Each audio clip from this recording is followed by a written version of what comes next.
Good morning बच्चों। 11th class के लिए आज पहली वीडियो रिकॉर्ड कर रहा हूँ मैं आपके लिए। ये आपका फर्स्ट चैप्टर है, चेंजिंग ट्रेंड इन फिजिकल एजुकेशन। फिजिकल एजुकेशन में क्या क्या बदलाव अभी कुछ पिछले सालों में देखने को मिले हैं, ये चैप्टर उससे रिलेटेड है। मेनली आपको 11th क्लास में दो तरीके के चैप्टर देखने को मिलेंगे। एक होंगे कॉन्सेप्ट जिसमें क्लियर आपके होने चाहिए, जो मुझे आपको समझाने ही पड़ेंगे।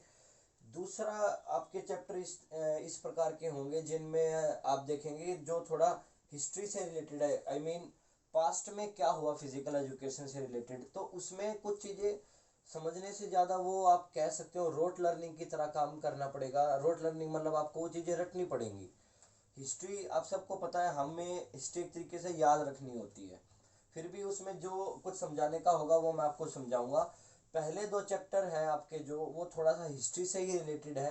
फिर बाद में आपके कुछ चैप्टर आएंगे जैसे एनोटमी है। एनोटमी मतलब आपको शरीर की संरचना पढ़नी है। जैसे आप 10th में पढ़ते थे हार्ट का सिस्टम क्या होता है, आई कैसे काम करती है, कार्डियोवास्कुलर सिस्टम कैसे काम करता है, रेस्पिरेटरी सिस्टम कैसे काम करता है।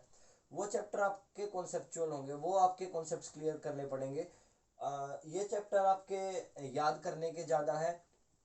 कुछ चैप्टर होंगे जैसे साइकोलॉजी। साइकोलॉजी आपको समझना ही पड़ेगा, उसमें आपके पास ऑप्शन नहीं है कि आप उसको याद कर लेंगे।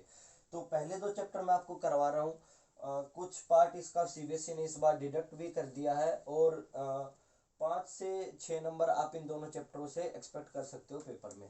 फर्स्ट चैप्टर शुरू कर रहे हैं। पहला चैप्टर बेटा, अच्छा एक चीज़ और, मैं आपको इसके पीडीएफ फॉर्मेट में भी दूंगा, हिंदी और इंग्लिश में आपको ग्रुप में शेयर कर दिया जाएगा। तो उसमें से देख के आप कुछ स्मॉल नोट्स भी बना सकते हैं। इसकी अगर स्नैपशॉट लेना चाहे वीडियो से तो इसकी भी स्नैपशॉट ले सकते हैं। जो मैंने लिखा ये भी इनफ है। तो बेटा पहले समझने की कोशिश करो। पहला फिजिकल एजुकेशन।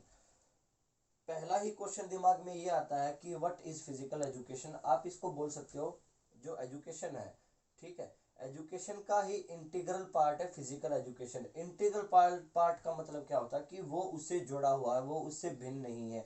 जैसे हम बोल सकते हैं कि Delhi Delhi is the integral part of India. ठीक है, कि दिल्ली और इंडिया दो डिफरेंट चीजें नहीं है। Delhi and India, Delhi India के ही अंदर आता है। Delhi is the integral part. Similarly आप बोल सकते हो physical education is the integral part of education. ठीक है, फिजिकल एजुकेशन के बिना एजुकेशन भी पॉसिबल नहीं है। अब एजुकेशन का क्या लक्ष्य है, एजुकेशन हम प्राप्त क्यों करते हैं, ताकि एक सिविलाइज इंडिविजुअल क्रिएट किया जा सके, मतलब आप एक सिविलाइज हो सके। और सेम एम ही फिजिकल एजुकेशन का है। एजुकेशन का और फिजिकल एजुकेशन का एम एक ही है। चार्ल्स ए बूचर, ये नाम लिखा है मैंने। इन्होंने क्या कहा कि फिजिकल एजुकेशन क्या है, physical education is the integral part of education. दूसरा इसने क्या कहा, फिजिकल एजुकेशन का एम क्या है, development of citizens in term of, citizen का डेवलपमेंट होना चाहिए कैसे, फिजिकली, मेंटली, सोशली और इमोशनली। इन चारों का मतलब क्या है ये हम अभी आगे समझेंगे। ये इनके अकॉर्डिंग डेफिनेशन थी। दूसरी अगर याद न रहे तो हम अपने अकॉर्डिंग भी डेफिनेशन लिख सकते हैं। फिजिकल एक्टिविटी जब हम करते हैं, वो एक्टिविटी करने के दौरान जो कुछ हमने सीखा वो फिजिकल एजुकेशन है। Physical education is nothing but the education which we learn by physical activity. Activity करने के द्वारा हम क्या सीखते हैं वो है। ठीक है, एम्स एंड ऑब्जेक्टिव। पहले इन दोनों में डिफरेंस समझो, एम क्या है, ऑब्जेक्टिव क्या है। एम अल्टीमेट, लास्ट जो आपका लक्ष्य है वो एम है। उसको प्राप्त करने के लिए जितने स्टेप्स आपने ऊपर चढ़े हैं वो ऑब्जेक्टिव्स होते हैं। सपोज मुझे टीचर बनना है, ठीक है, टीचर मेरा एम है। अब उसको प्राप्त करने के लिए मेरे ऑब्जेक्टिव क्या होंगे, पहले मैं 10th क्लियर करूंगा, फिर 12th करूंगा, फिर ग्रेजुएशन करूंगा, फिर बीएड करूंगा। तो जो ये स्टेप्स हैं एम तक पहुंचने के लिए उनको हम ऑब्जेक्टिव बोलेंगे। एम एंड ऑब्जेक्टिव, लक्ष्य तथा उद्देश्य। ठीक है, हिस्ट्री, थोड़ा सा हिस्ट्री इसके बारे में जान लीजिए जो सीधा डायरेक्ट क्वेश्चन आ सकता है।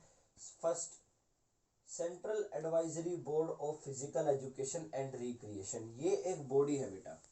ठीक है, ये बॉडी फिजिकल एजुकेशन को प्रमोट करने के लिए 1950 में बनी थी, 1950 में। ये सीधा क्वेश्चन 1 मार्क में भी आ सकता है कि central advisory board of physical education and recreation कब बनी, 1950 में। किसके अंडर? डॉक्टर ताराचंद, या डॉक्टर, ये भी बोल सकता है डॉक्टर ताराचंद कमेटी के द्वारा कौन सी ऑर्गेनाइजेशन बनी?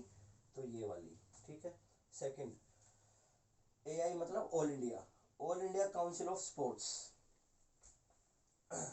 जैसे आप देखते हो ये बेटा डिफरेंट डिफरेंट बॉडी है। जैसे एजुकेशन को रेगुलेट करने के लिए सीबीएसई बनाया गया, हर स्टेट का अपना अलग बोर्ड है। इंजीनियरिंग कॉलेज को रेगुलेट करने के लिए एआईसीटीई बॉडी बना दी है। ऐसे ही फिजिकल एजुकेशन के लिए, स्पोर्ट्स के लिए अलग अलग बॉडी बनाई गई थी। एक ये बॉडी है all India council of sports. ये कब बनी? 1954। क्यों बनी? इसका पर्पज क्या था? स्पोर्ट्स के इन्वायरमेंट को इंडिया में बढ़ावा देने के लिए, to promote sports environment in India. Okay, ये किसके अंडर? के एम करियप्पा। के एम करियप्पा एक रिटायर्ड जनरल थे आर्मी के, तो उनके अंडर ये बनी थी। ये इनके फर्स्ट प्रेसिडेंट थे। उसके बाद थर्ड बॉडी NSNIS, मतलब Netaji Subhash national institute of sports.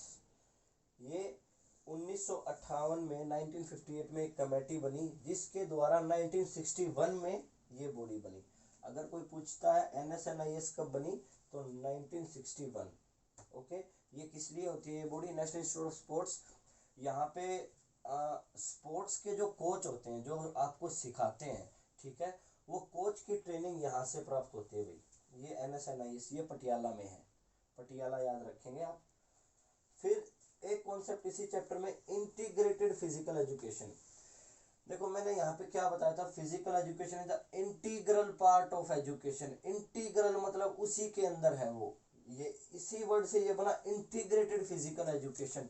मतलब फिजिकल एजुकेशन से रिलेटेड और कौन से सब्जेक्ट हैं जो फिजिकल एजुकेशन में ही आते हैं। जब आप फिजिकल एजुकेशन पढ़ते हो तो आपको उससे रिलेटेड जो उसी के अंदर है, उसी का इंटीग्रल पार्ट है, वो भी पढ़ने पड़ते हैं। उसी को बोलते हैं इंटीग्रेटेड फिजिकल एजुकेशन। अब वो सब्जेक्ट कौन से होते हैं? जैसे एनाटॉमी होता है, जैसे फिजियोलॉजी होता है, जैसे साइकोलॉजी होता है, ठीक है। ये सभी चैप्टर्स भी आपको इसमें पढ़ने पड़ते हैं। और भी बहुत सारी बुक्स हैं, वो भी पढ़नी पड़ती हैं।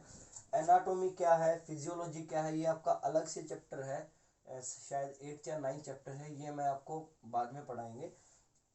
अभी के लिए अगर कुछ जानना चाहते हो तो सिर्फ डेफिनेशन आप जान सकते हो। 11th 12th जो साइंस के बच्चे हैं उन बच्चों को ऑलरेडी पता होगा, जिनको नहीं पता उनको मैं बता देता हूँ। एनाटॉमी क्या होती है? Study of structure of internal organs of our body. Simple, ठीक है। बॉडी के अंदर हार्ट है, उसका स्ट्रक्चर कैसा है, किडनी है, उसका स्ट्रक्चर कैसा है, लंग्स है, उसका स्ट्रक्चर कैसा है, उस स्ट्रक्चर को जो पढ़ा जाता है उसको एनाटॉमी बोलते हैं। और वो स्ट्रक्चर काम कैसे कर रहा है उसको फिजियोलॉजी बोलते हैं, ठीक है। Anatomy it is a branch of science which deals with the study of structure of human body organs, ठीक है। Physiology is the branch of science which deals with the functions of organs of human body. Body के organ function कैसे कर रहे हैं वो physiology है, उनका स्ट्रक्चर कैसा है वो एनाटॉमी है। उसके बाद adaptive physical education. Adaptive physical education का मतलब क्या है? Physical education programs to develop physical wellbeing mental CWSN। इसमें क्या है बेटा कि CWSN का मतलब क्या है? Child with special needs. Child with special needs मतलब कुछ बच्चे मेंटली रिटार्डेड होते हैं, मतलब आप जिनको मतलब जो जितनी आपका IQ हो उतना IQ उनका नहीं होता, तो उनको हम मेंटली रिटार्डेड स्टूडेंट्स बोलते हैं। कुछ डिसेबल्स होते हैं, ठीक है, किसी में कुछ कमी है, कोई कान से नहीं सुन सकता, कोई एक आंख से नहीं देख सकता, ठीक है। इन बच्चों को बोलते हैं चिल्ड्रन विद स्पेशल नीड्स। इन बच्चों को डेवलप करने के लिए फिजिकल एजुकेशन के माध्यम से इन बच्चों के अंदर की कैपेसिटी को, कॉन्फिडेंस को, इनके फिजिक को, इनकी मेंटल कैपेसिटी को डेवलप करने को ही अडेप्टिव फिजिकल एजुकेशन बोला गया है। इसके बाद एक ये है स्पेशल ओलंपिक भारत। ये भी एक बॉडी है, 2001 में बनी थी, ठीक है। ये क्या करता है? फिजिकल और मेंटल डिसेबल जो लोग होते हैं, ठीक है, उन्हीं के डेवलपमेंट के लिए काम करता है। उन्हीं के लिए अलग अलग स्पोर्ट्स ऑर्गेनाइज किए जाते हैं। एक देखो, एक पैरा ओलंपिक्स होते हैं, ठीक है। पैरा ओलंपिक्स स्पेशल लोगों के लिए होते हैं जो किसी भी प्रकार से डिसेबल है, तो उन लोगों को तैयार करने के लिए इंडिया में कौन सी बॉडी है, स्पेशल ओलंपिक भारत। फिर कई बार क्वेश्चन में पूछता है 2 नंबर में, कभी 3 में भी पूछ लेता है कि what are the career options available in physical education. Physical education अगर आपने किया तो आपके पास करियर में ऑप्शंस क्या क्या अवेलेबल है। देखो, आप लोग टीचर बन सकते हो स्कूल में, कॉलेज में, ठीक है। आप लोग कोच बन सकते हो, कोचिंग आप दे सकते हैं, ठीक है। हेल्थ रिलेटेड सेक्टर में आप जा सकते हैं, मतलब आपने कोई जिम खोल लिया, आपने कोई योगा क्लब खोल लिया, ठीक है। और लास्ट में आप कम्युनिकेशन की फील्ड में भी जा सकते हो, जिसमें आप मतलब बुक लिख सकते हैं, स्पोर्ट्स जर्नलिज्म कर सकते हैं, ये सब, ठीक है। इसकी भी एक स्नैपशॉट आप ले सकते हो। ये आपका फर्स्ट चैप्टर है, इससे ज़्यादा इसमें कुछ नहीं है। 2 या 3 नंबर का एक क्वेश्चन छोटा सा आएगा, पीडीएफ आपको दे देता हूँ, ठीक है। और एक दो उसमें जो भी क्वेश्चंस आपको मिलेंगे और आपको जो लाइब्रेरी से सपोर्ट मटेरियल मिला है उसको देखें, उसमें से क्वेश्चंस अपनी बुक में लिखें, ठीक है। Thank you.